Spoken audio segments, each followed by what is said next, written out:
Hey, so I just got out of the shower, getting ready for bed, and I was thinking this weekend was a very interesting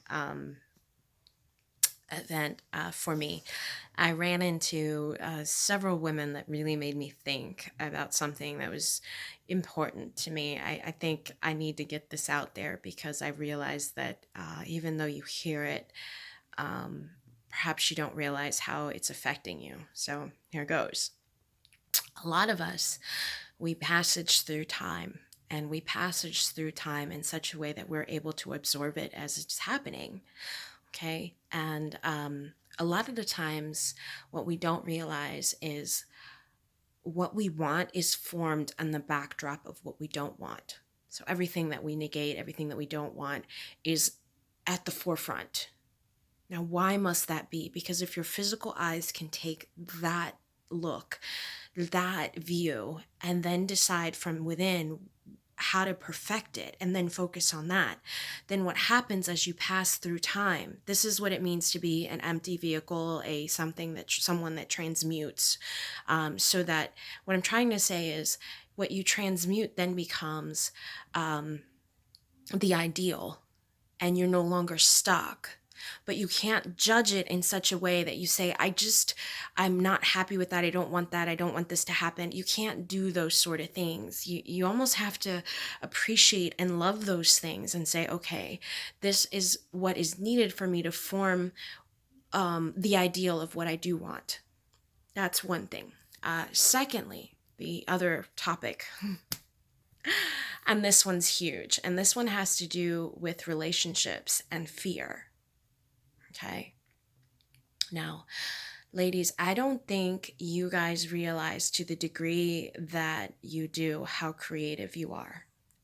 And I mean this in the most sincere way that I can possibly come up with. It Your past experiences were good, were a good learning ground, because as you move through time and you mature, you know what you want based on what you experienced. You kind of keep this little catalog, what was good, what wasn't. And I get that. We all do that. That's how our brain processes information. In fact, our lower mind takes the pre-recorded scripts of our past experience and replays them in the background so much that you can't see your past, you can't see past the way someone truly is, and you're really projecting what you are, which is why I say it's so important to clear these scripts. Okay? Now, why am I telling you all of this? Because a lot of the times when you ladies are in a relationship, the very first gut instinct you have is to fear and protect yourselves. Now, I'm not saying that you shouldn't have your eyes wide open, and you you obviously don't want to fall in love with a serial killer. You understand what I'm trying to say? So you do want to have your eyes open in that sense, yes. But at the same time, what I'm trying to say is you cannot let your fear dictate the future of a new potential reality. Okay? If you say, but I've been hurt so much in the past, and then you meet someone and you expect him to hurt you. This is what I'm talking about, how creative we are. You expect him to hurt you, then guess what happens? He never fails to do so. Why? Because you are not seeing them as they are, but as you are. And this is the hardest thing to master. It's an ownership. And I'm saying this mainly because I realize that a lot of us go in with fear. A lot of us go in with fear. Like, you guys ask questions like, will he worry if I'm more successful than I am? Will he judge this or that? Will he, in any of these questions, then the way you answer them will be how they'll be answered instantly in your reality. You're creating it. I mean, I can't stress this enough. I know you hear it day in and day out, day in and day out. You create your own reality, right? I get it. But do you understand to the degree in which your emotions and your past life experience then can dictate and alter how you see? That's the point that I'm trying to make. That's where I'm going with this.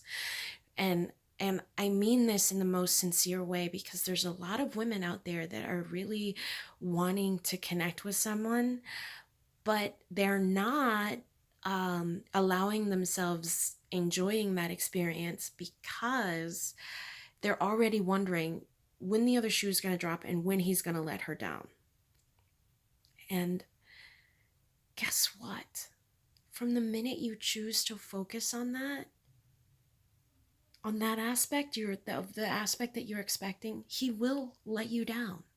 You expect it, therefore it is created. And this is so powerful. It's so, so powerful when it comes to women, because so many women have no idea that this is how it works. But we are the whole man that is woman. Woman is the creative life force of the universe. I'm not saying that men cannot create, because I've met a lot of them that have their inner woman intact. We carry each other within. Okay? So that's not what I'm trying to say.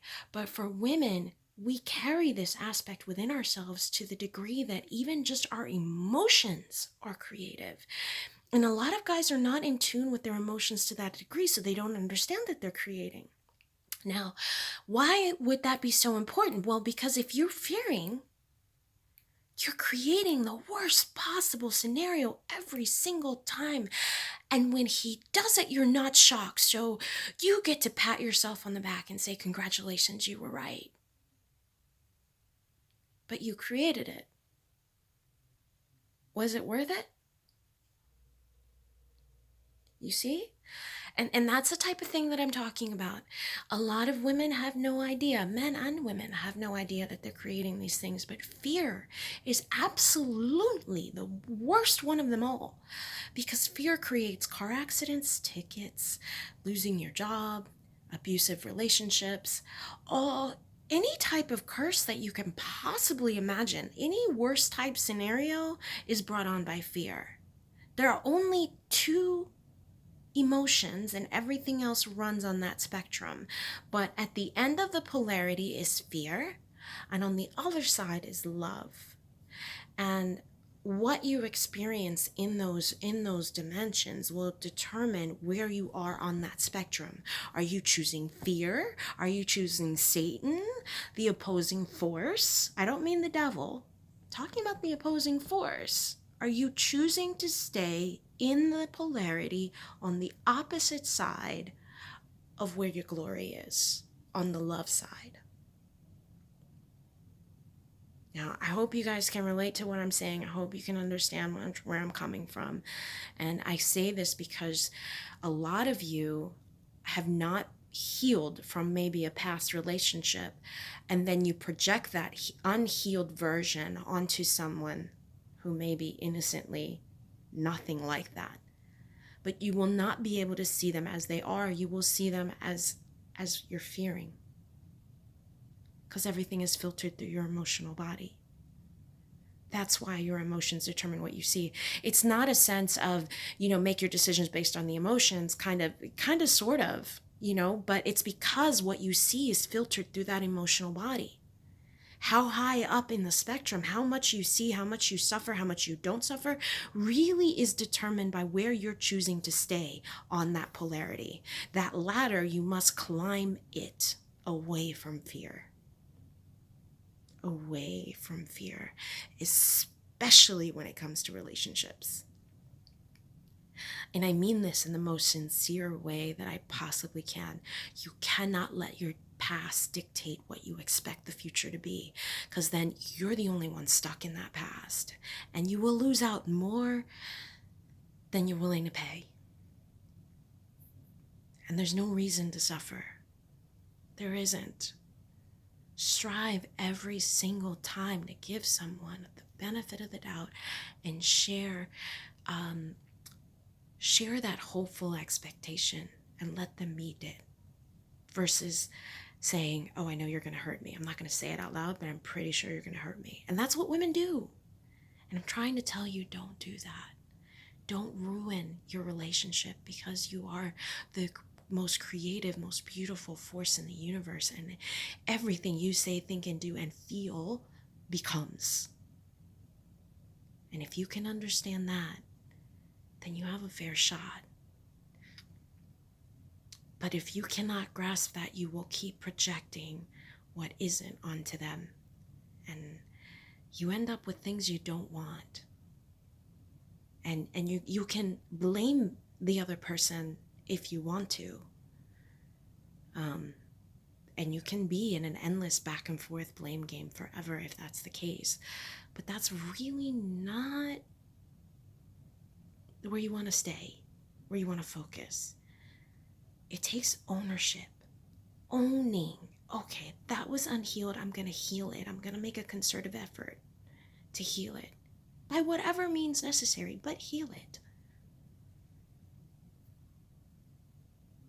And I guess that's today's message.